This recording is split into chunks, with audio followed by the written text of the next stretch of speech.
Antes de falar da parte de ementa da disciplina diretamente, telecomunicações, eu queria falar um pouco umas questões sobre a organização da disciplina, pode ser? Beleza? Eu vou dar preferência por ter atividades síncronas todas as semanas, a não ser que excepcionalmente nós tenhamos algum problema técnico aí, mas a gente mantém essa aula marcada na sexta-feira e a gente mantém a aula marcada de Eu tenho. segunda-feira, ou não, eu dou preferência para a organização da disciplina, em fazer atividades Ah, síncronas nos horários marcados da aula. E as atividades planejadas, que vão ficar como tarefas, elas vão ser, em geral, dimensionadas para tentar se atender o tempo da disciplina. Talvez alguma coisa sobre para fazer fora do horário da disciplina, mas prioritariamente elas são pensadas e dimensionadas para se fazer no horário. A gente tem 3 horas de aula na sexta e 2 horas de aula dedicada à prática na segunda. Então a gente vai se ver duas certo. vezes por semana e espero que o outro colega participe também. Mas todas as aulas vão ficar gravadas, pelo menos a parte do conteúdo fica gravada e vai ficar disponível para assistir mais tarde. Espero que não precise assistir mais tarde, porque eu sei que é chato ter que ficar assistindo a aula gravada depois. Mas eu peço que tu conseguir acompanhar as tarefas à medida que vai evoluindo o semestre, até o final do semestre a gente vai fechar uma avaliação boa aí, e as dúvidas que forem surgindo a gente vai sanar durante o semestre, não deixar para uma prova no final. Não é o meu planejamento fazer uma prova no final, mas fazer várias tarefas pequenas. A questão da atividade síncrona vai ser mais ou menos pensado para durar até metade do período previsto de matrícula da disciplina. Então, se a gente tem 3 horas de aula hoje, vai em torno de 1 hora e meia. Começando, idealmente, às 9h30, a gente vai até em torno das 11 horas de conteúdo síncrono. O restante fica para as tarefas serem resolvidas. Se for olhar até hoje, já tem duas tarefas abertas aqui. Uma delas é bem simples, que é instalar um simulador elétrico que a gente vai usar a partir da próxima aula para ver efeitos e fazer uns experimentos, telecomunicações dentro dele. E uma outra aqui que tem a ver com uma tecnologia de comunicação aí que recentemente tem bastante visibilidade na mídia, que é essa constelação do Starlink. E aí eu peço que dê uma lida aqui, que fala aqui, dê uma lida talvez nas notícias que eu indiquei, ou pode procurar algum outro material fora, mas me responda aqui embaixo. Tente responder. A gente pode, no início da próxima aula, claro, discutir isso também. Mas responda por que tu acha que esse meio de comunicação baseado em radiofrequência, que é espectro eletromagnético também, explorado há pelo menos 120 anos, pode ser novidade agora. Por que agora tem sendo divulgado tanto isso aqui, essa questão da SpaceX está implementando uma rede aí, uma constelação enorme de satélites para permitir acesso à internet via satélite. Qual a vantagem dele? O que mudou em relação a todas as empresas que já forneciam acesso à internet via satélite há décadas? Nos anos 90 já existiam várias empresas que forneciam acesso à internet via satélite. Telefone via satélite já existe também. O que mudou para nós aí? É mais para trazer o contato aí com alguns assuntos recentes e a gente vai começar a abordar alguns assuntos relacionados com radiofrequência também. Então, essa vai ser mais ou menos a organização. Metade do período, uma ou duas tarefas cada aula e metade do período da atividade síncrona. É importante que seja realizado mais ou menos dentro do período previsto essas atividades, até porque esse simulador elétrico a gente vai usar na próxima aula. Então, pedi para você fazer logo em seguida para a gente já ter ele pronto na segunda-feira. Atividade síncrona que eu acredito que começa às 10h30 da manhã, correto? Sim. Eu Segunda-feira. tenho o LT Spice que deu só responder com OK aqui. Ok, se ele está funcionando já, beleza. Se puder ir ali no atualizar e deixar ele atualizar para a gente estar rodando a mesma versão dele, melhor. Mais certeza Tá. que não vai acontecer nada diferente. Beleza. Então vai ser mais ou menos essa organização. Se a gente puxar aqui o plano de ensino, que já está numa versão inicial, não está aprovado ainda pela coordenação, mas em breve vai ser analisado e vai ser aprovado. No nosso cronograma, a gente tem previsto aí de 15 aulas teóricas e 15 aulas práticas. E as atividades que vão ser avaliativas, eu vou priorizar para utilizar o período para aula prática. Então, nos dias que nós tivermos previstas as atividades avaliativas, não vai ter nenhum conteúdo novo, uma grande parte que seja apresentada de novo, mas vai ser utilizado esse período então para essa atividade. Vou estar disponível também no horário de forma síncrona, mas as atividades avaliativas então estão previstas já no cronograma aqui. Logo em seguida, assim que estiver disponível, vai estar para vocês também no portal do aluno, eu vou deixar no Moodle também esse cronograma. São bastante aulas, são 30 aulas no total. Então a gente vai longe e eu vou dar sempre preferência para conteúdos novos serem apresentados nas aulas teóricas. Se a gente conseguir seguir essa organização prevista.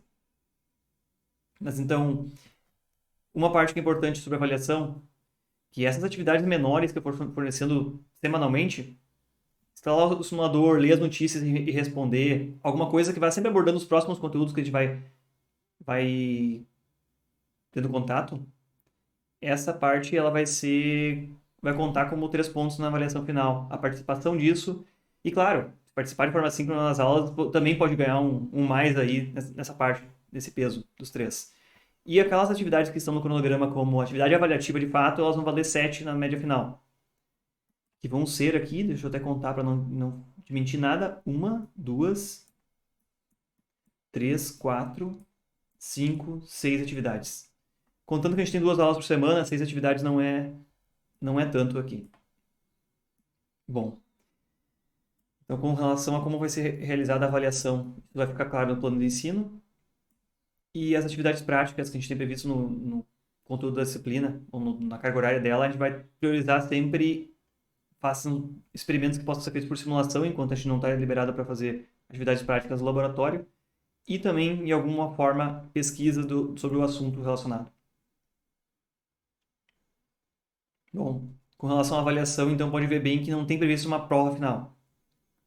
A maior parte pode ser desenvolvido de forma assíncrona e, conforme for andando, a gente faz a apresentação síncrona dos trabalhos, dos resultados dos trabalhos nesses dias.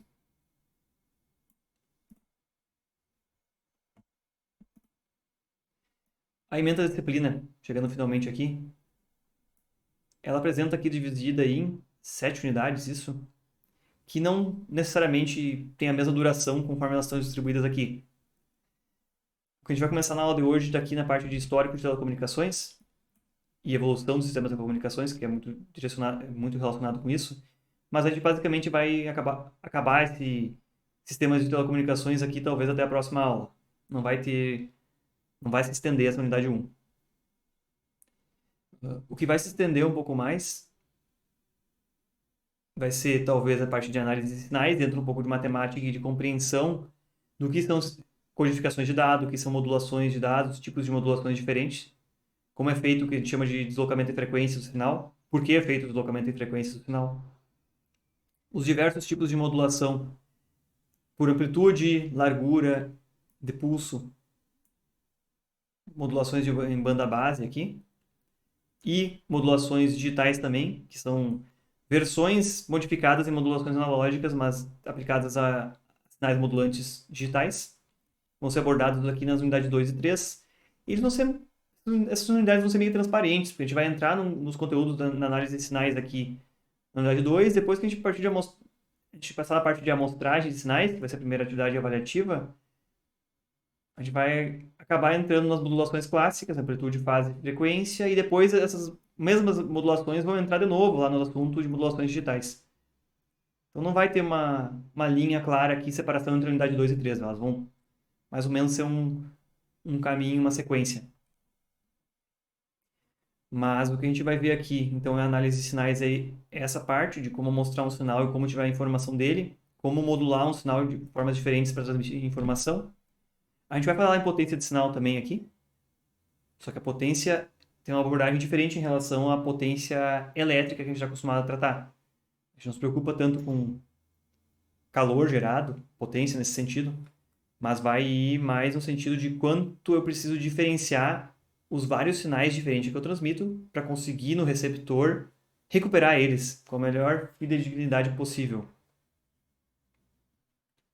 Quando a gente entrar em modulações digitais também, a gente vai entrar nos outros conceitos em torno das modulações em amplitude, frequência e fase, mas também o diagrama fasorial. Isso aqui remonta um pouco para a parte de álgebra, mas a gente vai ver que não é nenhuma bruxaria, não é nada de outro mundo. E aqui a gente também vai falar um pouco sobre teoria da informação, quando a gente começar a falar sobre taxa de erro de bit error rate. E de novo, não tem como falar em modulação digital e a unidade 3 e 4, elas não tem como ficarem desconectadas. A unidade 3 e 4, na unidade 4 a gente vai olhar o teorema de Hartley-Shannon, que fala da capacidade de transmitir dados digitais num determinado canal. Isso aqui é uma abordagem matemática que nos diz e nos relaciona intensidade ou potência de sinal e ruído presente no canal ou gerado nesse sistema e quantos dados a gente realmente consegue trafegar por esse canal de comunicação. E quando a gente falar aqui sobre, deixa eu verificar se está explícito aqui, sobre barganha, largura de banda, não está explícito aqui, mas aqui a gente também vai abordar algo chamado barganha entre potência e largura de banda de sinal. A gente vai ver que todos os sistemas de telecomunicação estão fadados a ficar no meio do caminho entre aumentar a largura de banda para aumentar a taxa de dados ou aumentar a potência de sinal para aumentar a taxa de dados. Mas existem aí motivos diferentes para não fazer uma coisa ou não fazer outra. A divisão e licenciamento de faixas de frequência no espectro de radiofrequência, como tu comentou aí, é um dos motivos pelos quais não se consegue usar mais largura de banda para algumas comunicações. Mas então a gente vai abordar isso aqui, que é uma coisa bem elementar de telecomunicações, na unidade 4. Professor, Certo? aqui em casa, toda vez que eu ligo o micro-ondas, a internet cai. Wi-Fi? O Wi-Fi, é. Tu já sabe por que isso acontece? Não sei.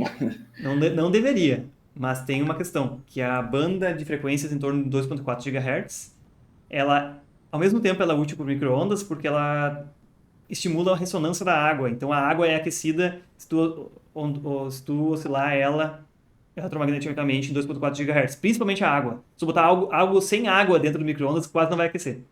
Se botar algo seco no micro-ondas, não vai aquecer, pode ligar ele. Não vai aquecer, Não aquece. E também a Wi-Fi usa essa banda porque é uma banda que não é licenciada. Em quase todo mundo, por ela ter a ressonância próxima da ressonância da água, ela é muito atenuada.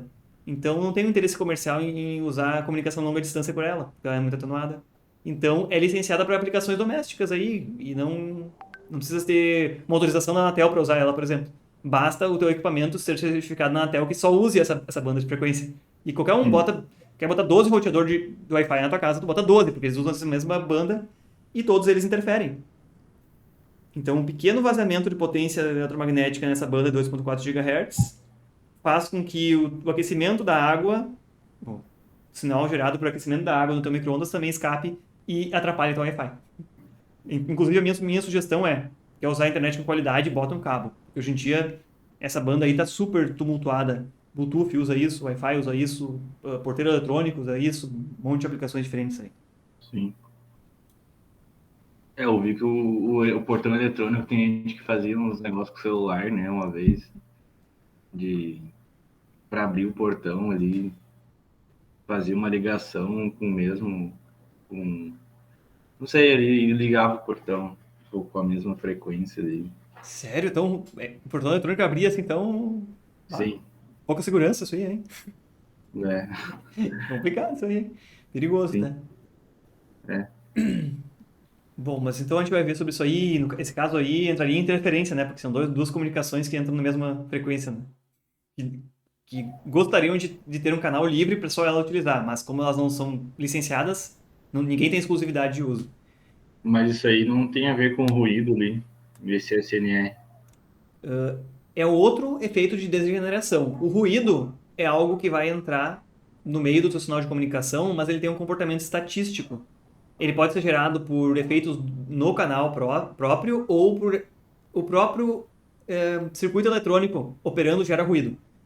Por isso que tu consegue comprar receptores com qualidade maior ou menor, e eles têm um nível implícito próprio de ruído maior ou menor. Sim. Mas a interferência, tanto faz, qualquer um deles que estiver sujeito a interferência vai ter a mesma degeneração, vai ter problema de queda de sinal, vai ter problema de perda de pacotes por interferência. Agora o ruído se consegue melhorar do ponto de vista eletrônico. Fazendo um circuito eletrônico melhor e sendo extremo, inclusive refrigerando o circuito, você consegue diminuir o nível de ruído e melhorar um pouquinho a comunicação. Mas numa situação como tu descreveu, que é interferência, aí não tem como. Se chegam vários sinais do receptor, ele não consegue separar, né? Sim. Mas então o ruído aqui é focado com relação o ruído implícito do sistema de comunicação. Mesmo, tu diz, né? Oi? Desculpe. Na geração do sinal, tu diz. Ironicamente, o ruído está mais relacionado com o receptor, né? E a interferência é sobre a geração de diversos pontos diferentes. Isso aí. Pensa numa coisa, olha só. Comunicação de fibra óptica. É um cabo óptico que propaga a luz muito bem, fechadinho, e não entra a luz de fora, né? Numa ponta tem um transmissor, na outra ponta tem um receptor. A gente vai ver isso aí em características de fibras óticas, de tipos diferentes, tudo isso mais, efeitos de propagação e atenuação.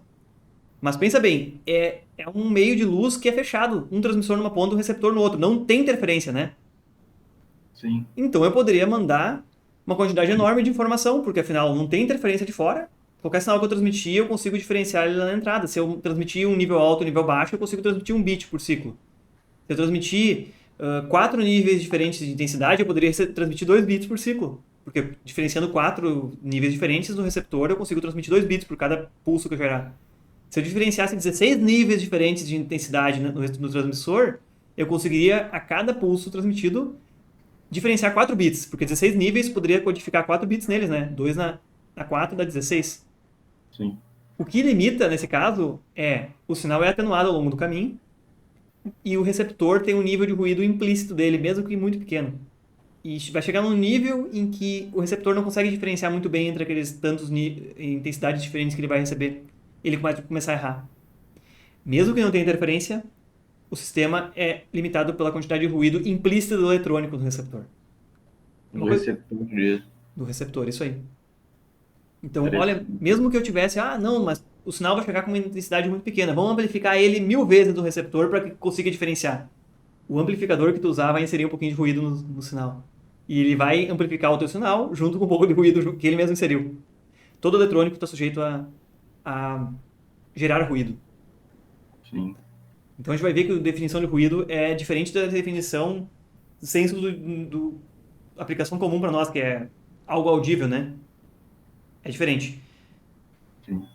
Ruído, televisão analógica, não sei que idade tu tem, mas televisão analógica, quando tu deixava de sintonizado, dá um negócio branco na tela, branco e preto, e tu ouve um chiado feio, né? Sim. Aquilo é ruído. Ele se espalha por todas as frequências e aquele brilho preto e branco que aparece na tela lá também é resultado de ruído. Normalmente a gente vê em alta frequência, né? Tipo, na hora de tu analisar ali, né?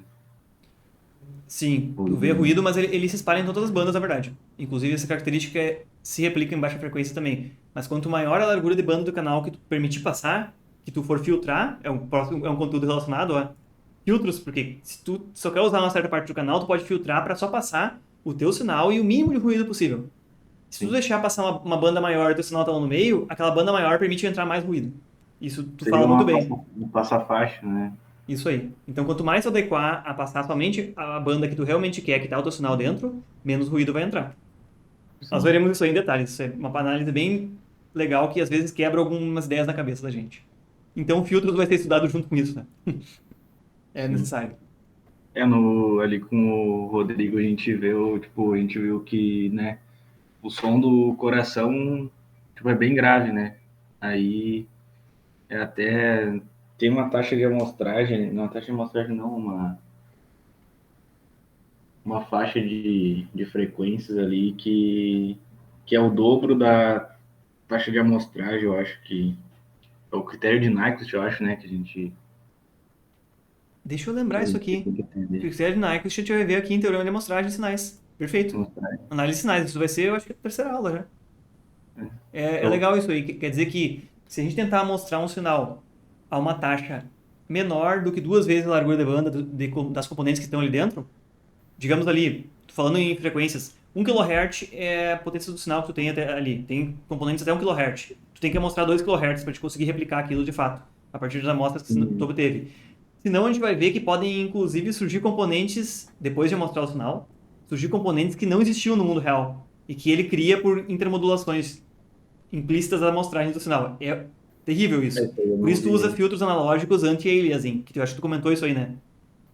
O aliasing ainda não, mas a gente viu também um pouco. De forma analógica, tu limita o teu sinal para ele só ocupar certa faixa de frequência, tanto exclui frequências baixas quanto exclui frequências altas, para que quando tu fizer a aquisição e a amostragem desse sinal, ele realmente representar o que realmente existe no sinal.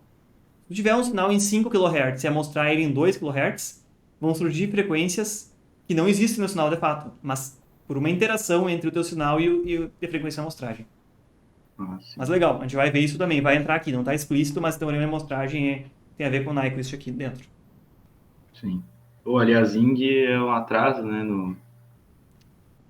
Não é um atraso, na verdade, ele é um efeito de tu não respeitar esse critério de Nyquist aí. Falou. Sim. Um exemplo numérico. Tu tem um sinal em 1 kHz e tu precisaria mostrar no mínimo 2 kHz para conseguir replicar ele depois. Na prática, tu precisa um pouquinho mais, mas idealmente, se o circuito for bem ideal, tu conseguiria mostrar em 2 kHz e replicar ele. Se tu amostrar ele em 1250 kHz, 1.250 kHz, tu vai ver a frequência de 250 Hz surgir dentro dele. Mas essa frequência de 250 Hz não existe no sinal. Ele é só 1 kHz. Mas por tu estar infringindo esse critério de frequência mínima de amostragem, surgem frequências que não O existiam. aliasing é a aberração, então. Desculpe. O aliasing é a aberração do sinal, é uma... É um tipo de uma aberração, isso aí. E tu gosta de jogos eletrônicos, coisas desse tipo? Bastante. Tu já viu um jogo sem anti-aliasing habilitado? Sim, ele é cheio de... As bordas, ele ficam ruins, ele gera umas borda, faixas às vezes, né? fica serrilhado. É um serrilhado feio. Então, isso aí tem a ver com isso, com quando tu pega um gráfico em 3D gerado, uma renderização dele lá, e joga numa tela que tem linhas discretas, né? As telas têm limitações ali. Se tu não tiver isso aí, tu pode gerar efeitos aí, e tu vê frequências, por exemplo, uma cintilação numa região da tela, que não existiria. A gente vai ver os exemplos ali práticos com processamento de imagem também, que anti-aliasing é interessante. Provavelmente tu esteja vendo na minha webcam também um serrilhado feio aqui em volta do meu rosto. Tem a ver com a resolução muito baixa da webcam também. Mas a gente vai ver isso aí logo, nos primeiros conteúdos.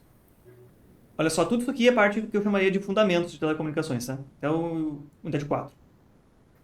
Depois disso, a gente vai ver meios de comunicação de fato. Olha só, como especificar a infraestrutura de rede de comunicação, como escolher modo de comunicação, como dimensionar, escolher tecnologias, olhar para o equipamento e dizer isso suporta, isso não suporta. A gente vai ver meios de comunicação guiados e não guiados, meio aberto, não guiado e cabo guiado, basicamente. Orçamento de potência de telecomunicações, aquilo lá de dimensionar que distância pode ficar as antenas. Se tu comprar um kit de transmissor e receptor de radiofrequência externo aí, tu olha na especificação dele e a gente vai poder dizer que distância tu pode instalar essas antenas que vai funcionar.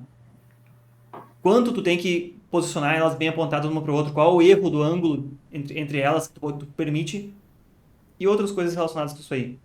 Dimensionar e especificar cabeamento metálico, coaxial ou par metálico, par trançado, par metálico para telefonia, até isso.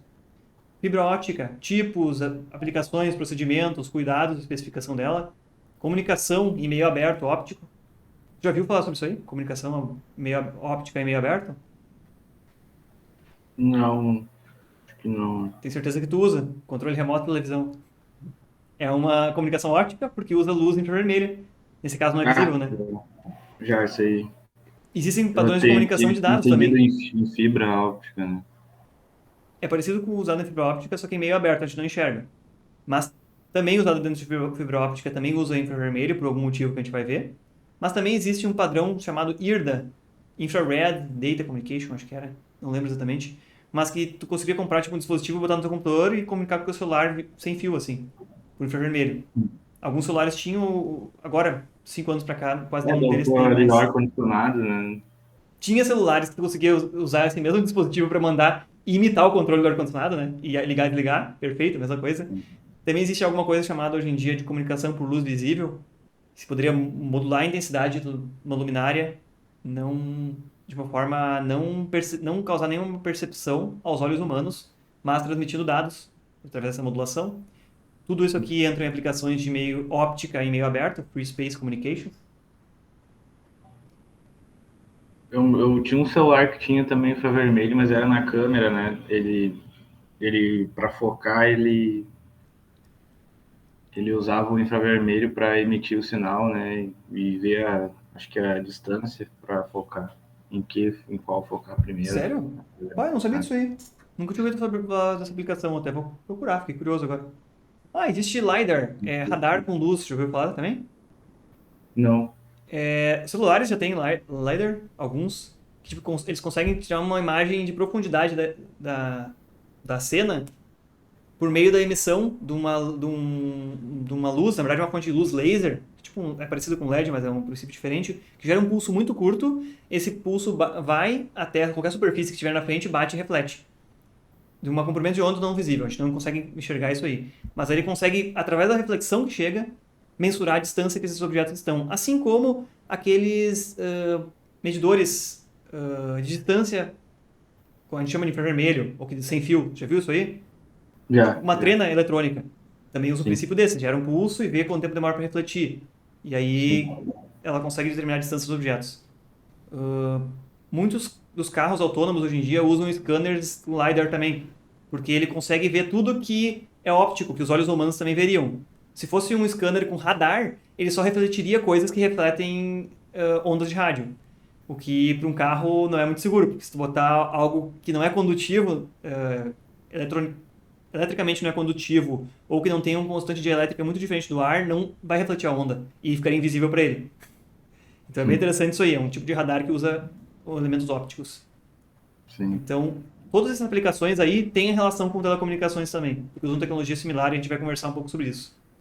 A gente vai ver uma coisa sobre comunicações terrestres sem fio, redes externas aí, comunicação via rádio, televisão, TV aberta até, redes de dados externas, comunicações via satélite e questões elementares, o que vale, o que não vale, o que é bom, o que não é. Tá vendo o que a gente está abordando bem focado em algumas tecnologias, né? Isso aqui já não é mais parte de fundamentos. A gente vai entrar aqui provavelmente em dezembro. Comunicações móveis pessoais. Redes, redes particulares, né, de acesso à internet, Bluetooth, redes assim, nesse sentido, que não são usando, por exemplo, a rede de telefonia celular, que são bandas licenciadas e que só em cada região, cada operadora pode explorar uma dessas frequências. Reuso de frequência e canalização, escolha de canal, modelos de cobertura de rede celular um pouco também, tecnologia de comunicação celular. Por que se chama celular? Tem ideia disso? Não. A própria rede de telefonia celular, chamada no Brasil, ou telemóveis usados em Portugal, célula vem exatamente do fato, do mesmo princípio da biologia lá, que são várias células e cada antena atinge uma região geográfica e elas têm geometrias e modelos de cobertura diferentes de acordo com a distância, a altura dela é dimensionada corretamente, se faz reutilização de uma antena e a antena adjacente, eles têm uma coordenação para que elas não gerem interferência uma outra. Existe um negócio chamado roaming, e que tu consegue se deslocar num carro e trocar, tá comunicando com uma antena e imediatamente trocar para outra de forma transparente para o usuário, que a gente não percebe, que é bem interessante também. A gente vai dar uma olhadinha então, princípios sobre rede de telefonia celular. E por Pensa final, que na nossa fibra ótica, né? É por cabo, tipo, não tem nada por sinal, né? guiado isso. É, tipo, esse amigo meu tava falando, porque o ping fica alto porque na distância que chega o sinal, né? Na verdade, o sinal, tipo, é um sinal, mas né, é por fibra ótica, não é por rádio, nem por outro, né? Só que daí a distância, né, o ping, o ms, né, os milissegundos que chega, né, tem um delay, né? Tipo, se tudo, se tu estiver jogando do lado do servidor, vai ter pouco atraso, né? Mas se Sim, estiver longe, que nem aqui, tipo, o servidor em São Paulo, tu já vai ter bastante um delayzinho, né? sim, olha que interessante. Na verdade, as redes de dados que a gente tem hoje em dia, e até mesmo a telefonia cai sobre uma rede de dados, telefonia analógica, na primeira central que tiver, ela vai cair sobre uma rede de dados e vai trafegar como dados. A gente vê bastante isso em rede de comunicação, mas também é um assunto que a gente pode abordar um pouco aqui. A maior parte do delay, esse que tu falou aí, e o atraso no ping que tem aí, ela não está relacionada com o tempo de propagação do sinal no meio, mas com o sinal parar em diferentes pontos e ficar na fila para ser processado. É bem curioso isso aí. Tipo, um pacote tem que ser enviado, não importa, saiu da minha casa aqui, vai até a central que fica 200 metros, ou eu vou ter um cabo de 500 quilômetros de fibra óptica até a central, ele vai demorar uma fração de microsegundo para chegar lá, mas tem que chegar o pacote inteiro para ele ser processado inteiro e ser enviado no próximo passo, próxima rede. Pra E ele não ter perdas de pacote. A gente vai ver um pouquinho isso aqui na introdução do conteúdo hoje, que são redes de circuitos comutados e redes de pacotes comutados. É o conteúdo de hoje, inclusive. Mas que rede de pacote comutado, ele tem que ser transmitido o pacote inteiro, muitas vezes por questão de que ele vai ser verificada a integridade do pacote no próximo passo. Às vezes você tem que receber ele inteiro para poder olhar o endereço e enviar para a próxima rota corretamente. E que numa rede de circuito comutado, como era a telefonia analógica antiga, o sinal passa diretamente, ele só é amplificado no caminho e vai diretamente até o receptor. Então ele não é verificado, então, mas daí ele tem uma velocidade maior, né? Só que a É só o tempo de integridade. propagação no meio, no canal, né? Mas a gente vai ver que tem vantagens e desvantagens. Sem spoiler para daqui a 15 minutos, pode ser?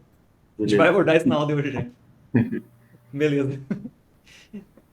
Última unidade, 7. A gente vai ver rapidamente, eu acho que em 2 aulas, algumas coisas sobre televisão digital, transmissão de vídeo digital, e a gente consegue fazer inclusive uns experimentos aí usando o YouTube, com relação à taxa de dados transmitidos, tudo isso, e como é fantástica a compressão de vídeo utilizada hoje em dia. A gente não tem ideia que para assistir um vídeo no YouTube tem tanta tecnologia e processamento de dados por trás. A gente vai fazer um cálculo de quantos megabits a gente precisaria ter conexão para assistir o vídeo mais simples no YouTube. E a gente vai ver que depois de usar uma compressão de dados, ele fica muito pequeno. É muito fantástico esse processamento digital de informações.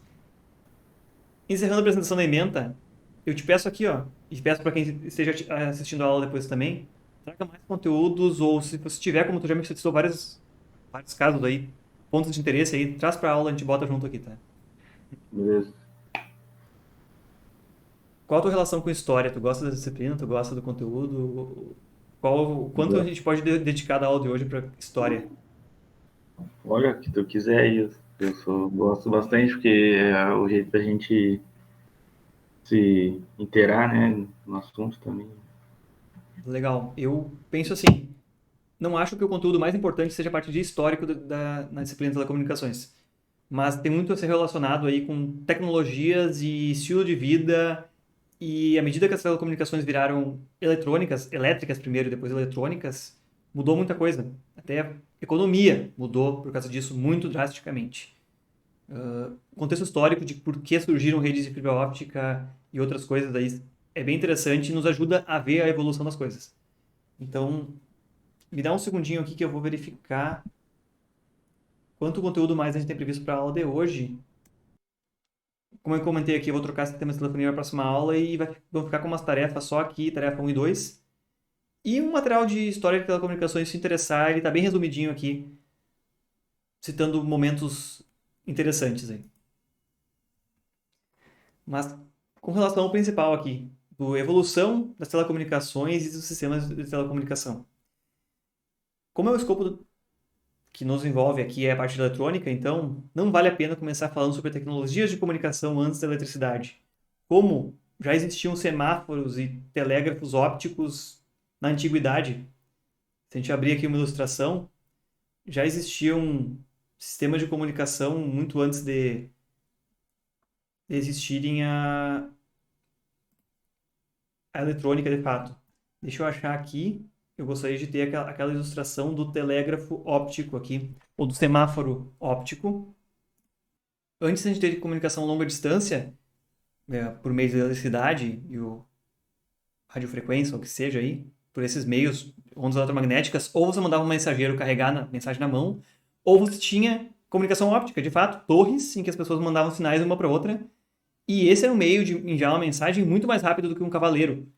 Então, isso já deu uma vantagem estratégica de poder e de capacidade de gerência de um império, por exemplo. O exemplo que eu trago aqui era um telégrafo óptico da época de Napoleão, então do império que foi estabelecido. E para se mandar mensagens rápidas, várias dessas torres eram construídas a dezenas de quilômetros ou alguns quilômetros uma da outra e rapidamente uma mensagem podia ser passada adiante. Mas quando a gente entrou na parte de comunicação poder ser feita por outros meios e o único tipo de sinalização que realmente se consegue efetivamente mandar a longa distância são ondas eletromagnéticas, tanto nas faixas que a gente conhece por radiofrequência, como também ópticas, que também não deixam de ser uma onda eletromagnética, mudou muito o contexto disso. Então eu começo aqui a linha do tempo em 1801, que a pilha elétrica é inventada, em que se consegue de uma forma consistente gerar sinais elétricos. Ainda que seja algo muito simples, você ter simplesmente uma fonte confiável de energia, você consegue botar um cabo longo e do outro lado observar o efeito dessa corrente elétrica circulando nesse cabo. Então, mesmo que você tenha que depositar um cabo para mandar um sinal, isso já muda muita coisa. Você poderia ligar uma lâmpada e desligar ela à distância por corrente elétrica. Isso já permite a comunicação muito mais eficiente do que um mensageiro a cavalo. Quando se chegou Faraday a perceber a reciprocidade entre eletricidade e magnetismo, você poderia já, à distância, mandar um sinal bastante fraco que acione um relé que está a dezenas de quilômetros de distância, e esse relé pode, de alguma forma, podemos chamar assim, amplificar o sinal, porque uma corrente elétrica muito pequena pode acionar uma carga elétrica maior. Isso foi possível quando se percebeu o fenômeno da corrente elétrica interagir com dispositivos magnéticos. E se consegue amplificar, já é um tipo de amplificador. E você consegue replicar esse sinal a centenas de quilômetros de distância, em uma fração de segundo. Então, já se chegou a uma comunicação muito mais eficiente. Tanto que, poucos anos depois, telégrafos já estavam operando aí por cabos, e o princípio eletromagnético. Já se começaram a lançar cabos transatlânticos. Você imagina, a comunicação antes dependia de você botar uma carta no navio e mandar esse navio demorar 20 dias para cruzar o Oceano Atlântico, um navio a vapor, provavelmente. Quando você deposita um cabo e manda um sinal que chega em uma fração de segundo do outro lado do oceano, isso já é uma revolução imensa. Ainda que os primeiros cabos lançados aí, eles não consideravam vários efeitos e foram um problema. Tanto a operação de lançamento dos cabos foi um problema, quanto a operação deles depois, eles eram muito lentos. Mas cabos de telégrafos em terra dominaram e deram uma vantagem estratégica a todos os países que já tinham isso. Engraçado que isso aqui convive com uma época em que grande parte dos países tinham monarquias, né? Recente passada a Revolução Industrial, alguns países já tinham regimes diferentes aí, mas a gente imagina aí que muitos reis se comunicaram por telégrafos ainda. Em 1851, então, os cabos telegráficos submarinos eram lançados já, e o mundo já estava comunicado por telecomunicações usando efeitos eletromagnéticos. Em 1901, se descobriu esse princípio de ondas eletromagnéticas propagantes e ele já foi aplicado, ou inicialmente chamadas ondas hertzianas, em que esse efeito não precisava de um cabo para passar corrente elétrica, que tem uma resposta aí desde corrente contínua até a megahertz. Mas se podia transmitir um sinal que oscilante em alta frequência, ele se propagaria pelo espaço livre, surgiram antenas, surgiram enlaces de comunicação em radiofrequência. Detalhe, não tinha elementos eletrônicos nessa altura do campeonato. Como é que se implementava uma comunicação em radiofrequência sem ter um componente eletrônico? Fica uma pulga atrás da orelha da gente. Como é que se fazia isso?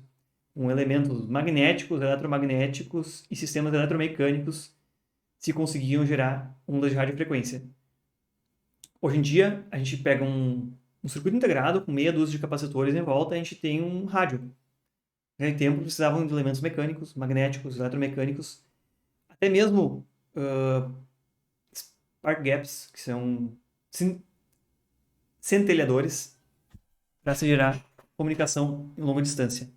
Logo depois disso aqui, então, se conseguiu comunicação sem fio, começou a radiodifusão, comunicação por ondas de rádio e logo depois a televisão também. E isso que a gente está falando em 110 anos atrás, ou 120 anos atrás agora, por telégrafo sem fio, por exemplo. Por isso que eu citei naquela notícia do Starlink, que essa é uma tecnologia usada há pelo menos 120 anos. Porque agora ela tem novidades de comunicação por radiofrequência, sempre foi assim. Já é muito conhecida. Em 1935 a gente já tinha aí grandes emissoras, tipo a British Broadcast Company, BBC, e essa época já existiam dispositivos, podemos chamar de eletrônicos, mas eram válvulas ainda, bem comparando com a tecnologia de hoje, muito gastadoras, muito caras e pouco confiáveis. Para a gente ter uma ideia, durante a Segunda Guerra Mundial, não só a comunicação era tão difundida já, tão estratégica, que todos já tinham acesso, era possível qualquer um esnifar ou receber as ondas de rádio e tentar interpretar aquelas informações, que já começou a se utilizar um tipo de codificação de dados auxiliado por computadores mecânicos mesmo, para esconder as informações que eram transmitidas por meio de rádio. E uma grande vantagem estratégica alemã durante a Segunda Guerra Mundial foi o fato de que, mesmo utilizando o código Morse, as informações que eram obtidas, trocadas entre as unidades militares alemãs, ainda que você conseguisse capturar elas estavam codificadas de uma forma que era muito difícil de codificar elas, ou então descriptografar. Isso usavam computadores mecânicos ainda. Desde então, o padrão de segurança é, mesmo que você capture o meu sinal de comunicação, não importa, a minha comunicação vai estar matematicamente codificada, cifrada ali dentro, e você não vai conseguir entender a informação que está ali dentro. Princípio que hoje em dia se usa em telefonia celular, se usa em Wi-Fi, se usa em rádios, polícia, polícia, bombeiros e tudo mais, para que não se consiga roubar essa informação ou se adquirir a informação. Então, ainda que esteja no ar, nem todo mundo vai conseguir capturar ela. Em 1957, a comunicação sem fio ela deixa de estar em bases terrenas e ela já existe satélites, então. O primeiro satélite artificial é lançado capaz de transmitir um dado e por estar em órbita, ele mostra que essa comunicação pode ser a nível global via radiofrequência. Essas unidades estão se deslocando, né? Você consegue comunicar com mais satélites, então, transmitindo informação. Isso aqui a gente está no meio da Guerra Fria, né? 1957. Então, a agressividade de desenvolvimento de novas tecnologias de telecomunicações aqui, ela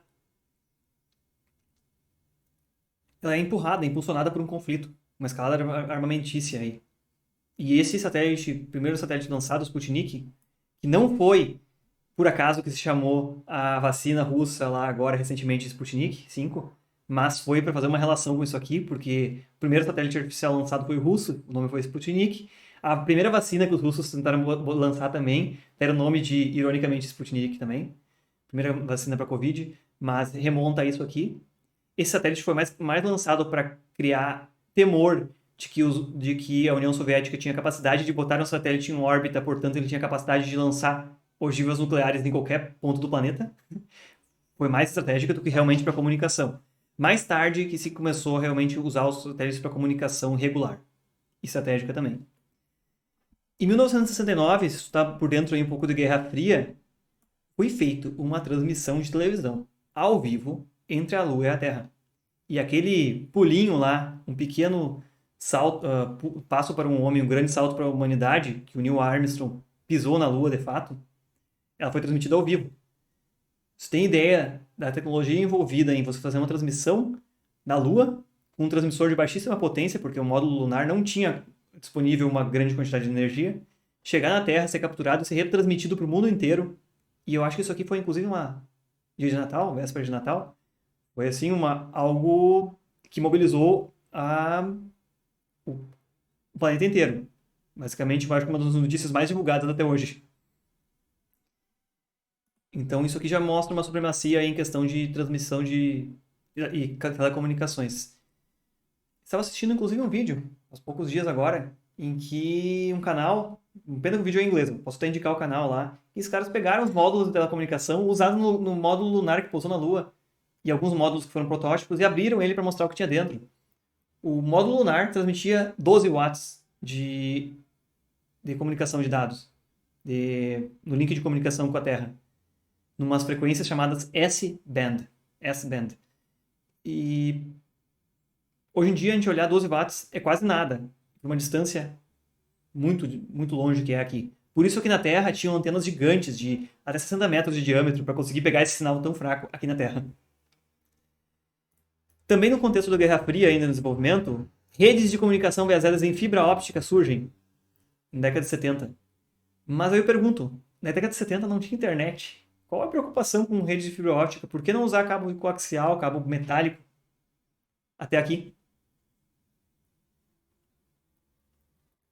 Em Conrado, a gente tem redes muito confiáveis aqui de comunicação via cabo coaxial, cabo metálico. Aqui em Santa Maria tem, em outras cidades do interior também tem. Mas por que migrar para fibra óptica? Quais são os motivos disso? Boa pergunta. Boa pergunta, né? É uma pergunta que a gente vai responder aqui. Fibra óptica é um meio não condutor. você não sofre interferência eletromagnética. Você pode passar um cabo de fibra ótica por meio de uma empresa, ou largar em cima do motor, e não vai ter interferência nenhuma.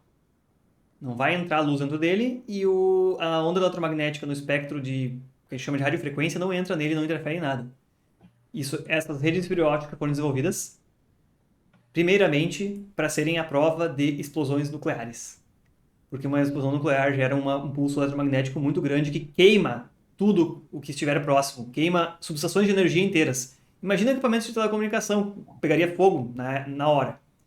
Então, o primeiro impulso foi esse.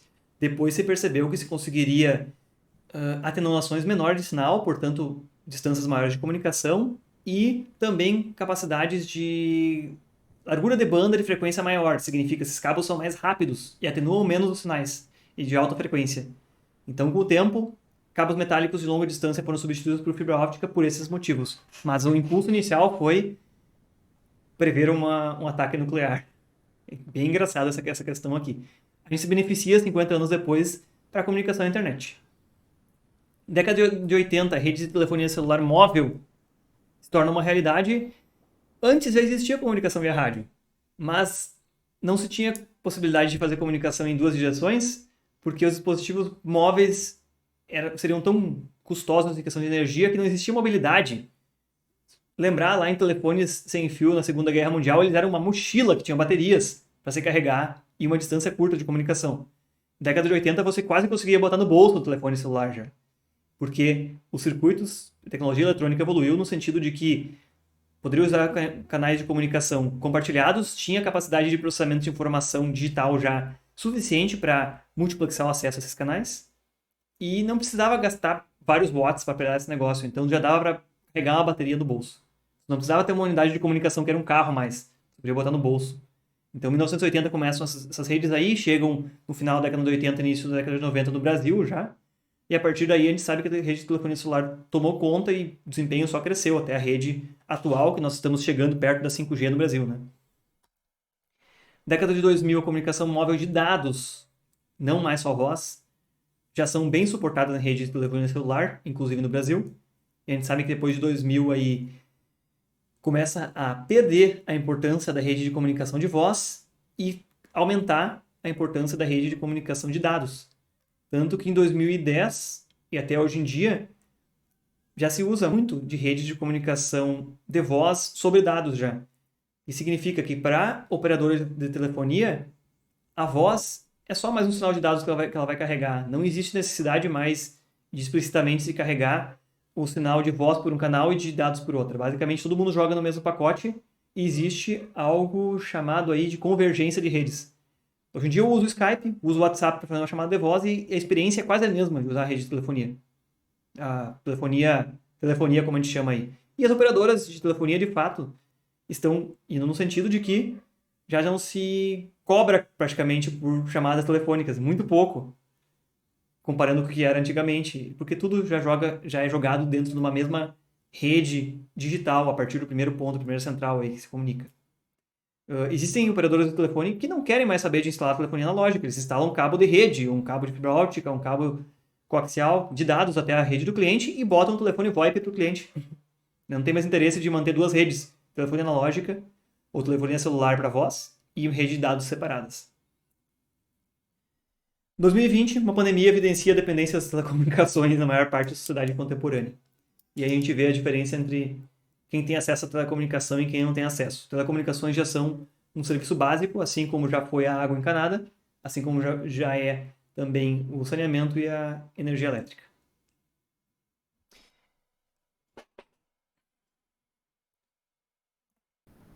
Aqui, em parte, o sistema de comunicação a gente entra, de fato, num primeiro conteúdo, vamos dizer, mais palpável. A história de sistemas de comunicação, ela explica muita coisa, mas a gente tem que se entender de uma forma de dividir o sistema e entender o que cada parte do sistema vai fazer aqui. Por isso eu falo aqui numa abordagem cartesiana, que basicamente é dividir para conquistar. A gente separa em blocos que a gente entende o que cada um deve representar, e aí, aos poucos, a gente vai explorar o que corresponde a cada um deles aqui dentro. Num sistema de comunicação, a gente tem que ter, no mínimo, sempre uma fonte e um destino da comunicação. Porque o objetivo é transmitir informação, seja digital, seja analógica, mas tem que ter no mínimo uma fonte para transmitir e uma para receber. A gente pode ter múltiplas fontes e elas acessarem o mesmo canal de comunicação. Aí a gente fala em multiplexar o acesso ao canal. Rádio analógica, rádio AM, FM, é o mesmo canal de comunicação, que é o ar, um canal meio aberto. Como é que é organizado o acesso a esse canal? Regionalmente, cada rádio tem um alcance regional. A potência transmitida é dimensionada para que ela não invada outras áreas. Também, dentro do espectro eletromagnético, frequências diferentes são atribuídas às várias rádios. Então, uma rádio pode usar tal frequência dentro de tal região geográfica. A partir de outra região, outra rádio pode reutilizar a mesma frequência. E a partir de certa frequência, já começa outro canal de outra rádio. Então, elas não devem nem pular fora da região geográfica, nem da frequência que elas estão utilizando. A gente fala em fonte única. Uma fonte única usa um pedaço do espectro, e aí, assim a gente diz que a gente multiplexa o acesso ao canal de comunicação, que é o canal aberto, né? Radiofrequência. Como uma fonte única, uma rede de computadores que tem uma conexão ponto a ponto de fibra óptica, em geral, não são todos os casos. Uma ponta transmite, outra recebe, e outra fibra transmite no sentido contrário. Então, uma fibra óptica, em geral, é um canal muito bem comportado em que uma fonte usa de cada vez. Veremos que não é sempre assim. Existe a possibilidade de 2 transmissores ou mais transmissores dentro de uma mesma fibra óptica para poupar o acesso. Destino, da mesma forma. Um destino só. Comunicação em rede para computadores, em geral, trabalha de um ponto a ponto, né? Um transmissor e um receptor. Mas existe o radiodifusão, televisão, rádio, televisão abertas, funcionam nesse esquema. Via satélite também, um transmissor, vários receptores. Então, os diversos receptores têm que ser capazes de separar e adquirir aquele sinal que eles querem também. Mas tem que ter uma fonte e um destino. Um transmissor, que é aquele dispositivo que pega a informação da origem, no formato que ela está, e bota na mídia, e representa a tua informação no canal de comunicação. Então, a fonte de informação é o locutor da rádio, e o transmissor é o que pega o som e gera ondas eletromagnéticas que representam o som, representam aquela informação. Ela deve representar aquela informação na mídia correta. Transmissão por radiofrequência é botar ela numa frequência, uma modulação numa frequência específica e transmitir uma antena numa região geográfica específica e formatar aqueles dados conforme suportado pelo canal. O canal de radiofrequência suporta a modulação em amplitude, em fase e tudo mais. E do lado do receptor, a gente tem... Desculpe, no lado do destino tem que ter um receptor que vai pegar aquela onda naquela mídia de comunicação e transportar de volta em alguma coisa útil. No exemplo mais simples do rádio aí, o receptor pega uma onda eletromagnética e gera uma onda sonora. E o transmissor pega uma onda sonora e transforma numa onda eletromagnética com características que carregam aquela informação. A fidelidade dos dados recebidos é necessária para uma determinada aplicação. Quem escuta a rádio AM não se preocupa com aquele chiadinho que tem no fundo, aquela interferênciazinha mínima que tem ali, porque tu consegue entender o que o locutor está falando, tu consegue ouvir a tua música lá. Até em rádio FM, que tem uma fidelidade muito maior de reprodução, não é um problema ter um chiadinho pequeno. Quando tu liga o interruptor, ele dá um tiquezinho no meio, dá uma falhada mínima ali. Então, a fidelidade de transmissão de informação depende da aplicação. Não é tolerado o erro, por exemplo, na transmissão de dados entre vamos dizer lá, a Central Globo de produção lá de TV e as suas afiliadas. Ela transmite uma programação centralizada lá para as suas afiliadas que aí vão retransmitir nas suas regiões geográficas. Né? Não pode ter erros na transmissão de TV digital nesse link aí. Então, a televisão digital é um bom exemplo de como a informação é transmitida e chega sem erros, porque a televisão digital, quando a gente olhar na tela da TV, não tem aquele chiadinho que a TV analógica tinha. Quando chove, a televisão digital não tem um chiadinho. Ou ela para completamente de funcionar, ou ela mantém a imagem com uma fidelidade perfeita, ótima, e você consegue ver quando o William Bonner fez ou não fez a barba, com aquela alta resolução. Então, a fidelidade dos dados depende da aplicação. Não vou dizer que não ocorrem erros, mas dentro do transmissor e do receptor podem existir sistemas de correção de erro também, em sistemas digitais. Em comunicação analógica, não. Em comunicação analógica, houve uma interferência ou houve corromper os dados, não se consegue restaurar. Então, a fidelidade dos dados recebidos é necessária em determinada aplicação e um nível de fidelidade adequado. Durante a nossa chamada de vídeo aqui, que a gente está conversando, talvez meu vídeo trave para ti de vez em quando, talvez minha voz de vez em quando baixe um pouquinho o volume e volte, sem tu perceber que ela está falhando a transmissão. Mas podem ocorrer perda de pacotes aqui e na nossa aplicação não é um problema. Isso aqui. A experiência é mais importante, nem sempre os erros são um problema. De fato, na minha chamada de vídeo aqui, tu pode estar perdendo metade dos frames da minha webcam, mas para ti não é importante isso aqui na hora, nessa hora. Temos então a fonte de dados do destino, o transmissor e o receptor. Com relação ao canal de comunicação, que eu vou parar aqui no meio, aqui agora nessa figura. O canal de comunicação tem uma natureza, que é que tipo de sinal, como é que eu vou representar ele. Ele tem uma distância de comunicação. Eu posso estar falando com alguém e o canal de comunicação é uma onda sonora, ao vivo. Eu sou o transmissor, que estou vendo uma onda sonora, e o receptor, a pessoa está ouvindo. É uma comunicação curta distância e que usa uma codificação de dados, que é a língua que eu estou falando. A distância é curta. Todos os canais de comunicação, então, têm limitações. Pode ser relacionado à distância, pode ser relacionado à atenuação causada pela distância de comunicação. Basicamente, a atenuação ocorre em todos os canais de comunicação. Mesmo a fibra óptica, que tem uma atenuação muito pequena, ela é usada para longas distâncias, de centenas de quilômetros. A atenuação é preocupante. Mas também alguns canais de comunicação estão sujeitos à distorção. Distorção é eu envio um sinal e eu sei que sistematicamente vai acontecer uma certa distorção, a forma de onda vai ficar achatada, vai acontecer alguma coisa. Tanto distorção linear como não linear. Distorção linear a gente costuma relacionar com atenuar altas frequências, e distorção não linear é de fato. A gente tem um seno, não vai chegar ao valor do pico, vai achatar o seno antes, ou algo assim. Mas então, a distorção é algo sistemático. A gente consegue tratar dela, a gente consegue prever, a gente consegue, inclusive, recuperar o sinal depois da distorção. Torna o sistema mais complexo? Torna o sistema mais complexo. Mas o Wi-Fi é um baita exemplo de como a distorção é tratada. A Wi-Fi, ela usa várias frequências diferentes, algumas delas vão ser atenuadas de acordo com reflexão de sinal. Dinamicamente, à medida que eu vou me mexendo dentro de casa, muda a resposta de frequência do canal, algumas frequências são atenuadas e outras passam muito bem.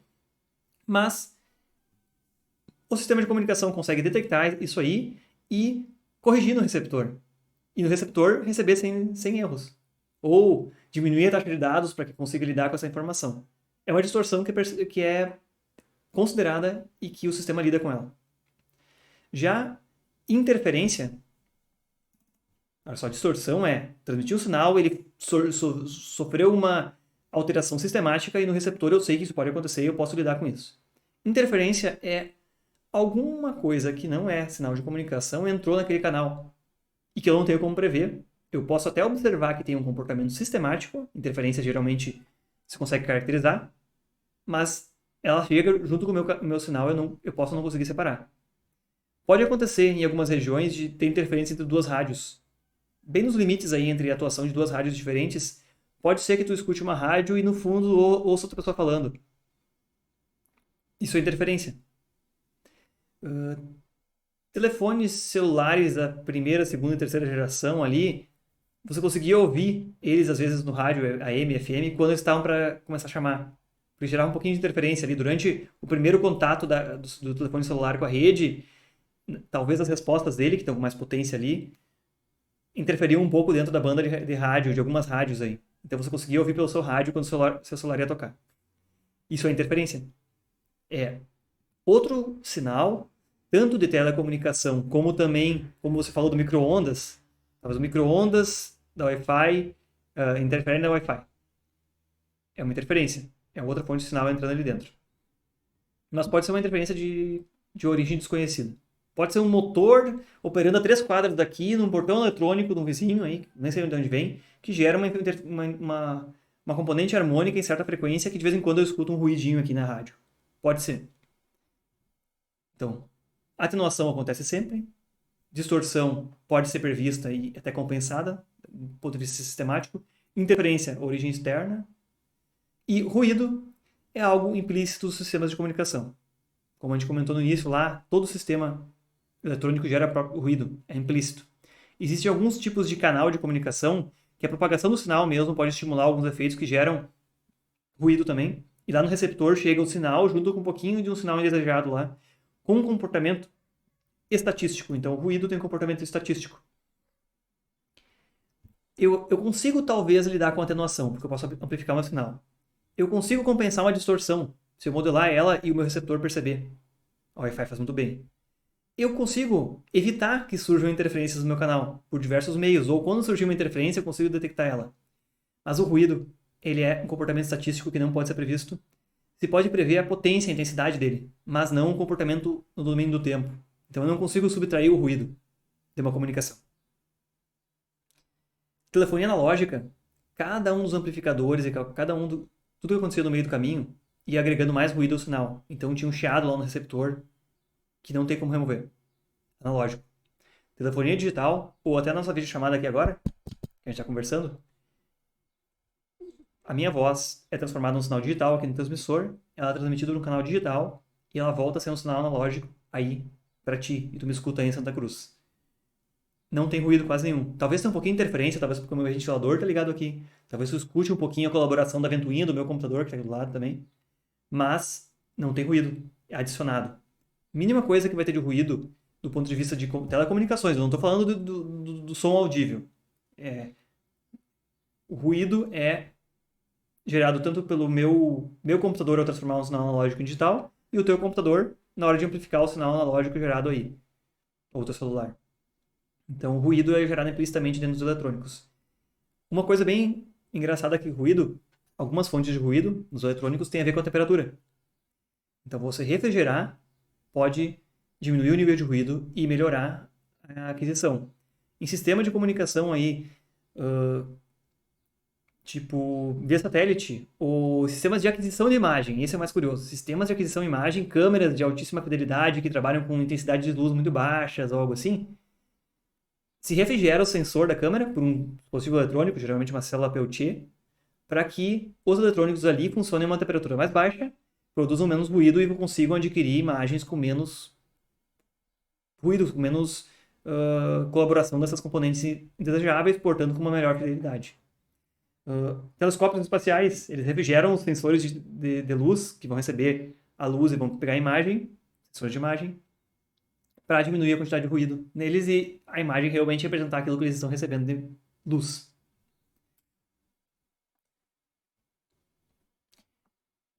Em algum momento, quando a gente estudar a parte de infraestrutura e tipos de rede, a gente vai falar um pouco sobre viabilidade econômica também. Sempre tem uma questão aqui, comunicação sem fio vale a pena ou vale a pena botar um cabo? Aí existe uma análise de custo de implementação da infraestrutura, licenciamento para instalação da infraestrutura e licenciamento do uso do espectro eletromagnético. Em algum momento vai surgir essa discussão aqui, mas a viabilidade econômica não está distante também da comunicação. Por que redes de fibra óptica surgiram aqui com todo o gás nos últimos 4, 5 anos? Barateamento do custo dos cabos, de fato, mas também disponibilidade aí nas cidades de infraestrutura, posteamento por aí bem disponível e busca por capacidade de comunicação cada vez maior.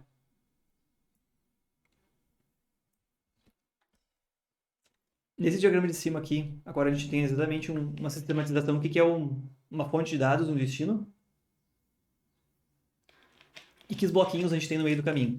Tudo que a gente tem aqui em cima corresponde ao transmissor, que pegou a informação da fonte, fez uma série de coisas e jogou no canal essa informação.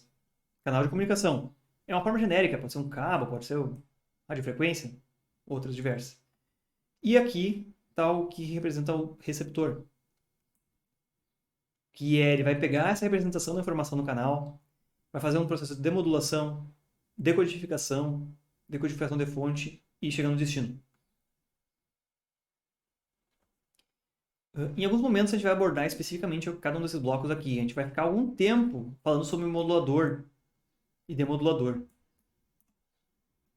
Muitos deles aqui são relacionados com deslocar os sinais de frequência, alocar em certo canal. Mas também, quando a gente fala em informação digital, é mais comum se falar em codificadores aqui. Tem o codificador de fonte e codificador de canal. O decodificador de fonte e o decodificador de canal.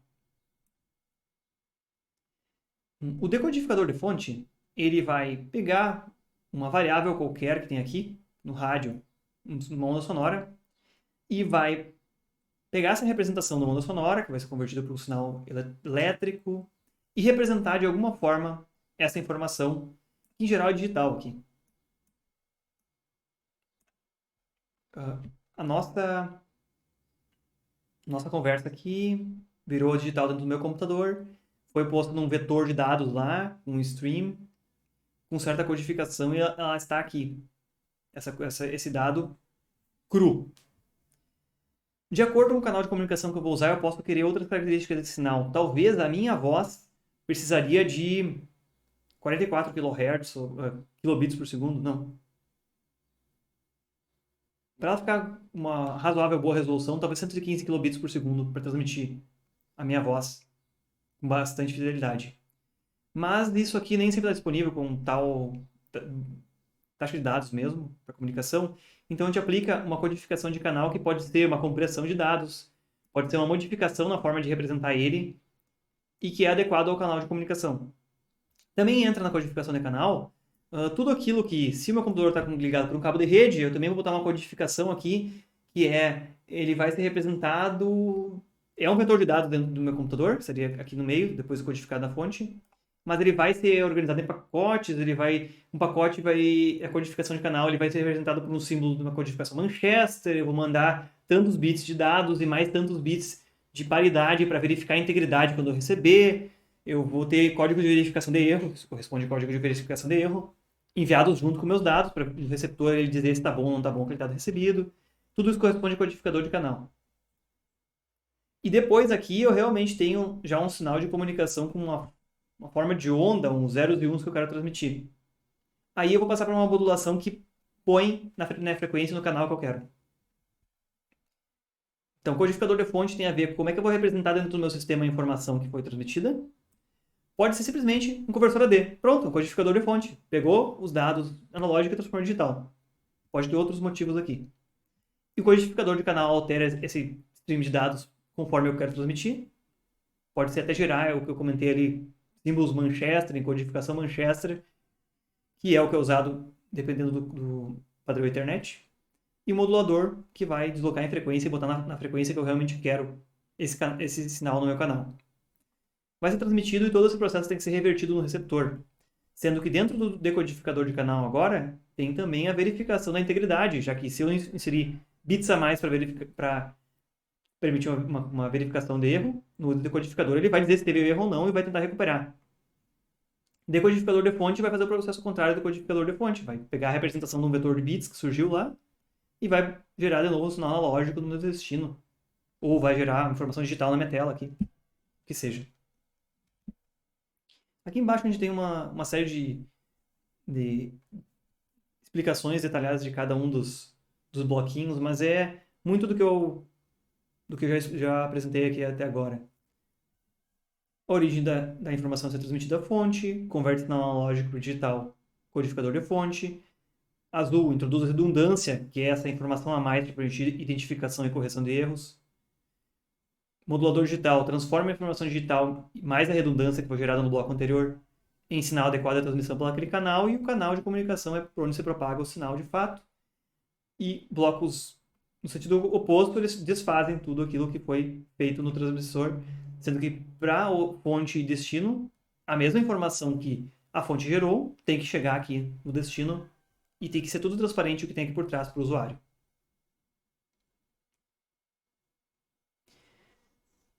Vamos encerrar por aqui por hoje e a gente vai retomar isso aqui de espectro eletromagnético e considerações relacionadas ao espectro eletromagnético, assim como sistemas de telefonia, a partir da próxima aula.